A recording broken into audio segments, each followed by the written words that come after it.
பொருட்கள் கொஞ்சம் அதிகமாக தான் இருக்குது. சிக்கன் கிரேவிக்கு தேவையான பொருட்கள் சிக்கன், தக்காளி, வெங்காயம், கருவேப்பிலை, பிரிஞ்சி இலை, சோம்பு, பட்டை, ஏலக்காய், கிராம்பு, இஞ்சி பூண்டு விழுது, மஞ்சள் தூள், மிளகாய் தூள், கொத்தமல்லி, உப்பு, எண்ணெய், மல்லித்தூள், கரம் மசாலா, ஜீரகத்தூள், தனியாத்தூள். சரி, இப்போ ஃபர்ஸ்ட் என்ன பண்ண போகிறோம்? ஃபர்ஸ்ட் எடுத்த உடனே நம்ம கடாய் வச்சு வேலையை ஆரம்பிச்சிடலாமா? சூப்பர். ஆன் பண்ணி கொடுத்துட்றேன்.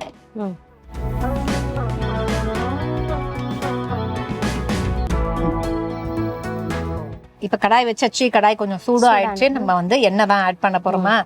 ஏன்னா மசாலாக்கு நம்ம எல்லாத்தையும் எடுத்து வச்சிருக்கோம். கொஞ்சம் லைட்டா சூடானோன்னு ஸோ சிக்கன்ல நம்ம வந்து கிரேவிங்கும் போது 2 வகை இருக்கு. ஒன்று வந்து சிக்கனை மேரினேட் பண்ணி போடுறது, இல்லை சிக்கன்ல அரைச்ச விஷயங்கள்லாம் போட்டு மேரினேட் பண்றது. இன்னொன்று அப்படியே குக் பண்ணிட்டே இருந்தோம்னா அது பாட்டி சிக்கனே வெந்துருங்கிறது. ஸோ இப்போ நம்ம எப்படி போறோம்? 3வது வகையா சிம்பிளானது, எதுவுமே கஷ்டம் கிடையாது. நார்மலா அப்படியே போட வேண்டியது. ஓகே ஓகே, நம்ம இப்போ எண்ணெய் ஊத்திக்கலாம்.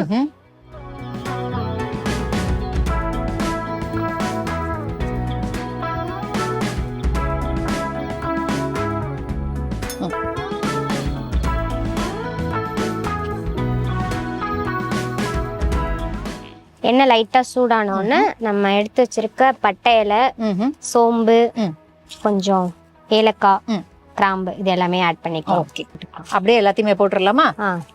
ஃபைன். ஸோ என்னென்ன தேவையோ எல்லாத்தையும் அப்படியே ஆட் பண்ணிட்டோம். ஸோ எடுத்து வச்சிருந்த எல்லா ரெசிபியில நமக்கு எவ்வளோ தேவையோ அவ்வளோ அவங்கவுங்க இஷ்டத்துக்கு ஆட் பண்ணிக்கலாம். ஸோ இவங்க ரெசிபியை பொறுத்த வரைக்கும் இவ்வளோ தேவை அப்படின்னு முடிவு பண்ணிட்டாங்க. இன்கிரீடியன்ட் நம்ம போட்டுடலாமா? கொஞ்சோண்டு கலர் மாறட்டும். ஓகே. சோ அடுத்த இன்கிரீடியன்ட் என்ன ஆட் பண்ண போறோம்? சிக்கனா இல்ல வெங்காயம் தக்காளி? ஓகே. சோ தாராளமா அடுத்த விஷயம் என்னவோ அதை ஆட் பண்ணலாம். என்ன தேவை அடுத்து? வெங்காயம். ஸ்பூன் இருக்குடா, வேணும்னா யூஸ் பண்ணிக்கோங்க.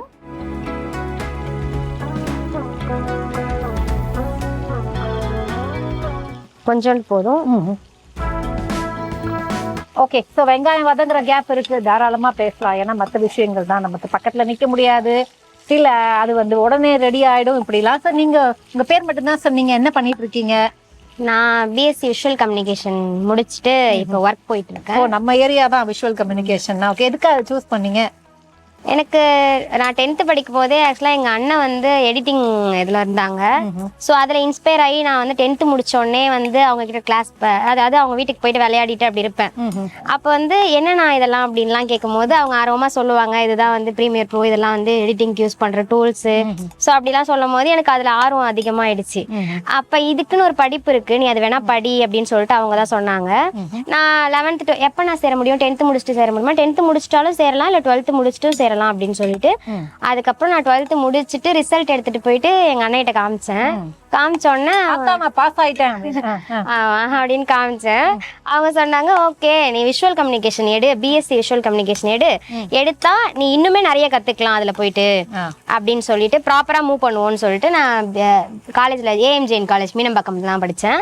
பிஎஸ்சி விஷுவல் கம்யூனிகேஷன் போய் ஜாயின் பண்ணி இப்ப முடிச்சுட்டு நான் முடிச்சேன் 2020 முடிச்சேன் காலேஜ். 2020லயே முடிச்சிட்டீங்க? 5 years.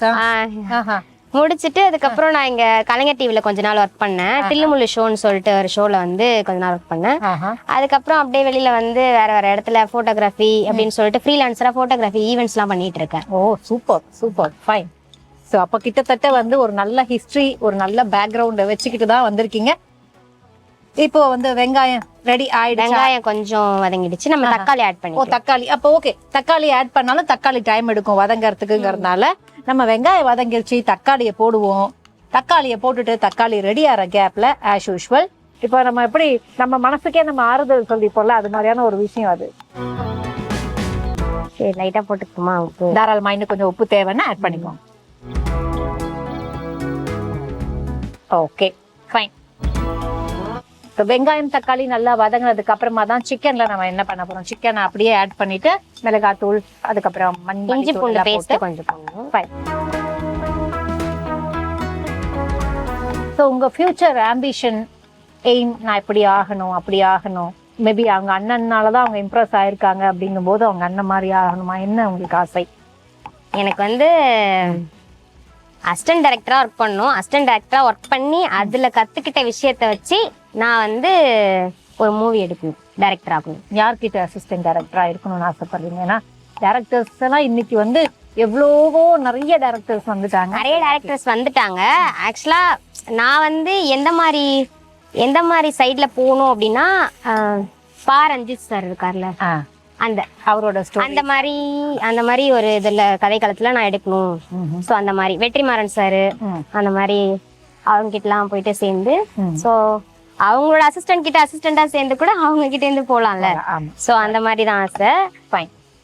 ஸோ அவங்க ஆசை எல்லாம் நிறைவேறட்டும் அப்படின்னு நம்ம வேண்டிக்கலாம். ஸோ இப்போ நம்ம ஆசையை பத்தி பேசிக்கிட்டு இருக்கும்போது எது நடக்குதோ இல்லையோ, தக்காளி வதங்கிருச்சுன்னா நம்ம ஆசை நடந்த மாதிரி தான். கிட்டத்தட்ட தக்காளி வதங்கிருச்சு இல்ல, போதுமா வதங்கினது? கொஞ்சோண்டு நம்ம இஞ்சி பூண்டு பேஸ்ட் போட்டு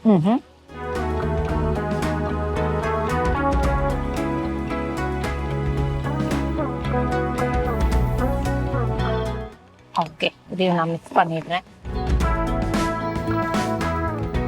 ஃபைன். இந்த இஞ்சி பூண்டு வாசனையை பார்க்கும்போது தான் ஒரு நிம்மதியா இருக்கு. ஏன்னா நம்ம என்ன குக் பண்ணாலும் இஞ்சி பூண்டு வாசனை வந்துச்சுன்னா நம்ம நல்லா குக் பண்றோம்னு. எனக்கு ஸ்பெஷலா இந்த இஞ்சி பூண்டோட ஃப்ளேவர் ரொம்ப பிடிக்கும்.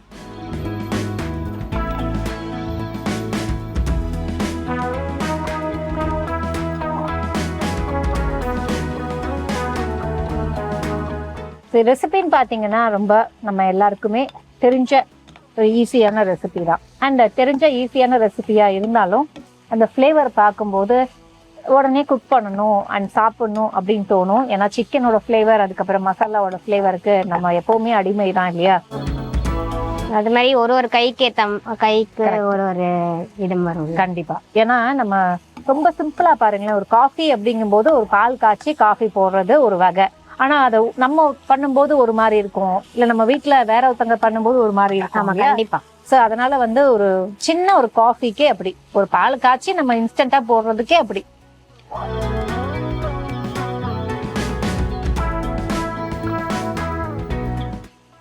லைட்டா அந்த இஞ்சி பூண்டோட பச்சை வாசனை போனோம்னா நம்ம சிக்கன் ஆட் பண்ணி. Okay baby. இப்ப சிக்கன் நம்ம வந்து அப்படியே ஆட் பண்ணிட்டு அதுக்கப்புறம் தான் மிளகாத்தூள் போடுறோம். மிளகாத்தூள் போடாம ஆட் பண்ணிட்டு, மிளகாத்தூள் போடாம சிக்கன் ஆட் பண்ணிட்டு எல்லாமே போட்டுட்டு லைட்டா தண்ணி ஊத்தி கொஞ்சோண்டு கொதிக்க வச்சா கிரேவி ரெடி ஆயிடும். ஓகே.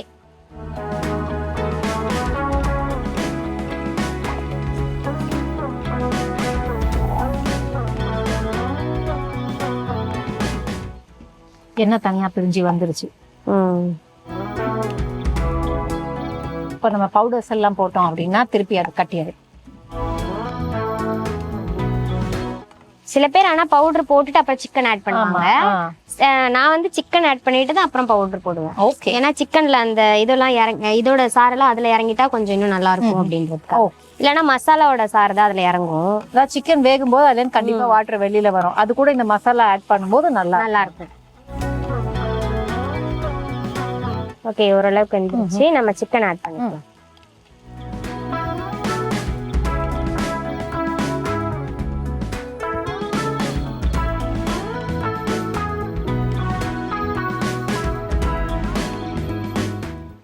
இன்னும் நம்ம குட்டி குட்டி பீஸா கட் பண்ணிக்கிட்டா இன்னும் டேஸ்டா இருக்கும்.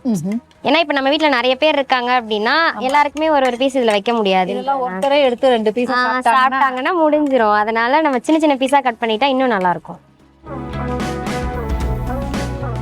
அதான் படிக்கும் போதே வாழ்க்கையோட பல விஷயங்களை தெரிஞ்சிருக்காங்கிற மாதிரி குக்கிங்ல என்னெல்லாம் பண்ணணும்னு கத்துக்கிட்டாலே போதும், நமக்கு பாதி பிரச்சனை லைஃப்ல தீந்துரும்னு நினைக்கிறேன். கண்டிப்பா கண்டிப்பா. ஆமா, ஏன்னா குக்கிங்கிறது வந்து அது ஒரு தனி ஸ்கில்.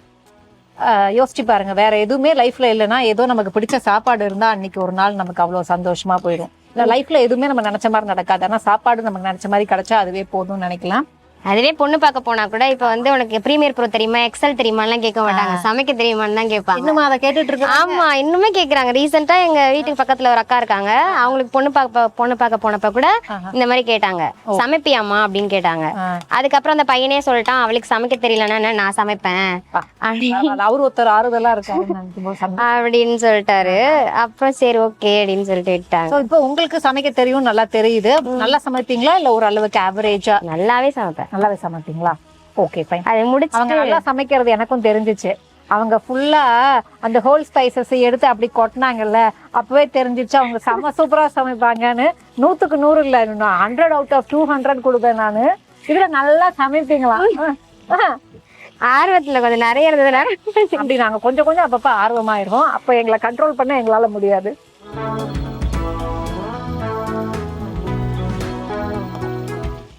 இப்போ நமக்கு ஒரு அளவுக்கு குக் ஆயிடுச்சு பேபி. தண்ணி ஆட் பண்ணலாமா இல்ல பவுடர்ஸ் எல்லாம் ஆட் பண்ணலாம்? பவுடர்லாம் ஆட் பண்ணிக்கலாம். ஓகே, இன்னும் குக் ஆகணுமா? போதுமா? போதும் லைட்டா எல்லாமே அந்த மசாலா எல்லாம் கொஞ்சம் பட்டாலே போதும்.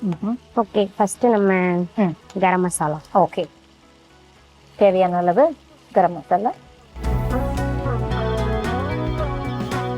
கரம் மசாலா இவ்வளவு வரசா? அவங்க நல்லா குக் பண்ணுவாங்க, எனக்கு தெரியும். ஓகே, தனி மிளகாத்தூள் தேவையான அளவு.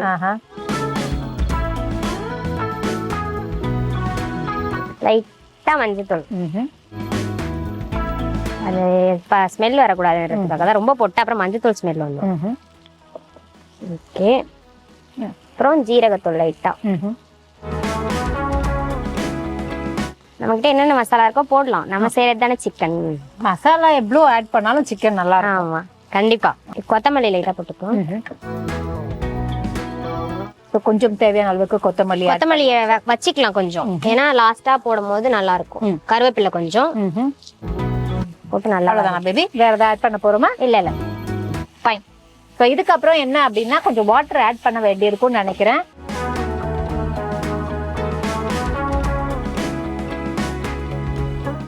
கொஞ்ச நேரம் அந்த மசாலாலே வெந்தோம்னா மசாலா கொஞ்சம் உள்ள போட்டோம். மூடி வைக்கட்டாமா? ஓகே, ஸோ மூடி வச்சாச்சு. கொஞ்சம் நமக்கே தெரியும், அது மூடி வச்சதுக்கு அப்புறம் பாத்தீங்க அப்படின்னா அந்த சிக்கன்ல இருந்து கொஞ்சம் வர வாட்டர் எல்லாம் சேர்ந்து ஒரு நல்ல ஒரு திக் தொக்கு மாதிரி ஆகும். அதுக்கப்புறம் வாட்டர் ஆட் பண்ணிட்டு பண்ணிடலாம் இல்லையா? வாட்டர் கொதி வந்ததுக்கு கிரேவி கன்சிஸ்டன்சி வந்ததுக்கு அப்புறம் இறக்கப்படும். ஸோ இப்போ கொதி வந்துட்டே இருக்கு, உள்ள குக் ஆகிட்டே இருக்கு, ஃப்ளேவர் நம்மள கொஞ்சம் அப்படியே டென் பண்ணிட்டே இருக்கு. லைட்டா ஓப்பன் பண்றேன், எந்த நிலைமையில இருக்குன்னு பார்க்கலாம். நம்ம போட்டதுக்கு நல்லா தண்ணிலாம் வந்து இந்த கிரேவிக்கான ஃபீல். எனக்கு இந்த மாதிரி கிரேவி வாசனையை பார்த்தா டெம்ட் ஆயிரும். இப்போ நம்ம இன்னும் குக் பண்ண போறோமா? இல்ல கொஞ்சம் வாட்டர் லைட்டா தண்ணி ஊத்திக்கலாம், லைட்டா கொஞ்சோண்டு. ஓகே, ஸோ இப்போ நம்ம கிரேவின்னு சொன்னோமே அப்படிங்கிறதுக்காக வாட்டர் ஆட் பண்ணிட்டோம். ஸோ வாட்டர் ஆட் பண்ணாம இருந்திருந்தோம் அப்படின்னா அது ஒரு ட்ரை ஒரு ரெசிபியா நமக்கு கிடைச்சிருக்கும். போட்டுக்கலாம். இன்னுமா ஆல்ரெடி நம்ம போட்டோம், நீங்க செக் பண்ணீங்களா? ஆல்ரெடி பண்ணேன். ஃபைன், ஓகே, செக் பண்ணிட்டீங்க. அப்போ இன்னும் உப்பு தேவை, தாராளமா போட்டுக்கோமா.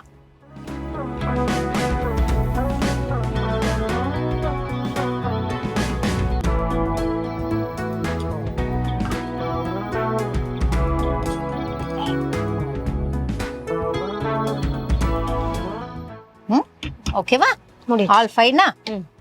இப்ப மூடி வச்சு நமக்கு திக்கா கிரேவி கிடைச்சா போதும். ரெடி ஆகட்டும். இதுக்கான செய்முறை விளக்கத்தை பார்த்துருவோம். ஃபர்ஸ்ட் என்ன பண்றோம்னா, தேவையான அளவுக்கு கடாயில எண்ணெய் விடுறோம். எண்ணெய் நல்லா சூடானதுக்கு அப்புறம் ஹோல் ஸ்பைசஸ் ஆட் பண்றோம். ஸோ அது நல்லா பொரிஞ்சதுக்கு அப்புறம் பாத்தீங்கன்னா தேவையான அளவுக்கு வெங்காயம், தேவையான அளவுக்கு தக்காளி, இது ரெண்டுத்தையும் போட்டு இது ரெண்டும் நல்லா வதங்கினதுக்கு அப்புறம் இஞ்சி பூண்டு விழுது ஆட் பண்றோம். இஞ்சி பூண்டு விழுதும் நல்லா பச்சை வாசம் போனதுக்கு அப்புறம் என்ன பண்றோம் அப்படின்னா நம்ம ஸ்ட்ரெயிட்டாவே சிக்கனை ஆட் பண்றோம். சிக்கனை ஆட் பண்ணிட்டு சிக்கன் கொஞ்சம் குக் ஆனதுக்கு அப்புறம் பவுடர்ஸ் மசாலா ஒன்னொன்னா ஆட் பண்றோம். என்னென்ன அப்படின்னு பாத்தீங்கன்னா தேவையான அளவுக்கு கரம் மசாலா, மிளகாய் தூள், மஞ்சள் தூள், மல்லித்தூள், ஜீரகத்தூள், இது எல்லாத்தையுமே ஆட் பண்ணி கொஞ்சம் கருவேப்பிலை, கொத்தமல்லி இதையும் ஆட் பண்ணி க்ளோஸ் பண்ணி வச்சிடணும். க்ளோஸ் பண்ணி வச்சு அது கொஞ்சம் நல்லா குக் ஆனதுக்கு அப்புறம் தேவையான அளவுக்கு தண்ணியை ஆட் பண்ணிட்டு உப்பை சரி பார்த்துட்டு நீங்க மறுபடியும் க்ளோஸ் பண்ணி வச்சுட்டு அது கிரேவி ஆனதுக்கு அப்புறம் எடுத்து வச்சிங்க அப்படின்னா இதுதான் இன்னைக்கு நாங்க செஞ்ச சிக்கன் கிரேவி. இப்போ நம்ம ஓபன் பண்ணலாம். ஓபன் பண்ணி பேபி போதுமா பாருங்க. போதும்னா நீங்க சொன்னீங்கன்னா ஆஃப் பண்ணிட்டு நம்ம எடுத்து வச்சிடலாம். செக் பண்ணிட்டீங்கன்னா ஒரு சாப்பாட்டுக்கு போட்டு சாப்பிடுற கன்சிஸ்டன்சி வந்துட்டா போதும். ஓகே, அந்த அளவுக்கு வந்துடுச்சு. ஸோ நம்ம எடுத்து சர்வ் பண்ணிடலாம். ஃபைன். உங்களுக்கு அந்த கரண்டி இப்போ நம்ம கிரேவிக்கு முடியாது. ஸோ பீசஸை மட்டும் எடுத்து வச்சுட்டு கிரேவி வேணா எடுத்துக்கலாம்.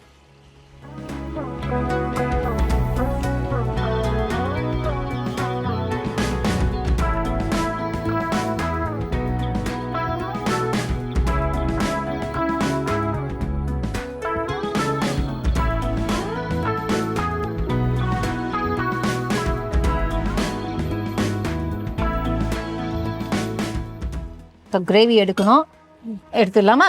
ஃபைன்.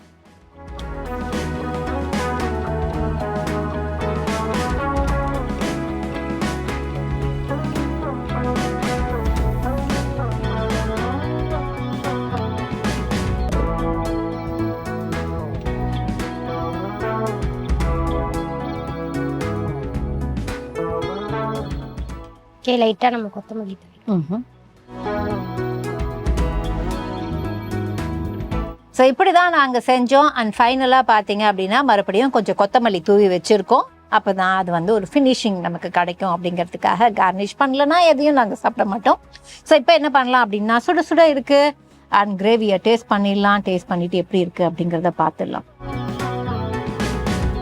நல்லா வெந்திருக்கா அப்படின்னு சிக்கனை பார்த்தா நல்லா தான் வெந்திருக்கு. ரொம்ப என்ன சொல்கிறது, டெண்டராக இருந்திருக்கு போல் சிக்கன், நல்லாவே வெந்திருக்கு.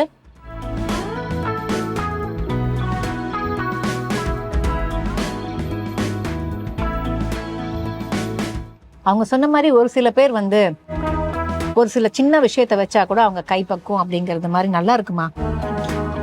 நிஜமாவே எனக்கு பிடிச்ச மாதிரி இருக்கு. ஓகே, ஸோ இன்னொன்று சாதாரணமாகவே எனக்கு இந்த மசாலா வாசனை வந்துச்சுனாலே அதை உடனே டேஸ்ட் பண்ணணும்னு தோணும். நான் அந்த அளவுக்கு வந்து மசாலானா எனக்கு ரொம்ப பிடிக்கும். அதுவும் கிரேவினா ரொம்ப பிடிக்கும். மெயினாக அது வந்து சிக்கனோ மட்டனோ இல்லை வந்து வெஜிடபிள்ஸோ எதுவாக இருந்தாலும் கிரேவி எனக்கு ரொம்ப பிடிக்கும். ஸோ ரொம்ப சூப்பராக செஞ்சுருக்காங்க. பட் இது நம்ம ஷெஃபுக்கு எந்த அளவுக்கு பிடிக்க போகுது அப்படிங்கிறத பார்க்கலாம்.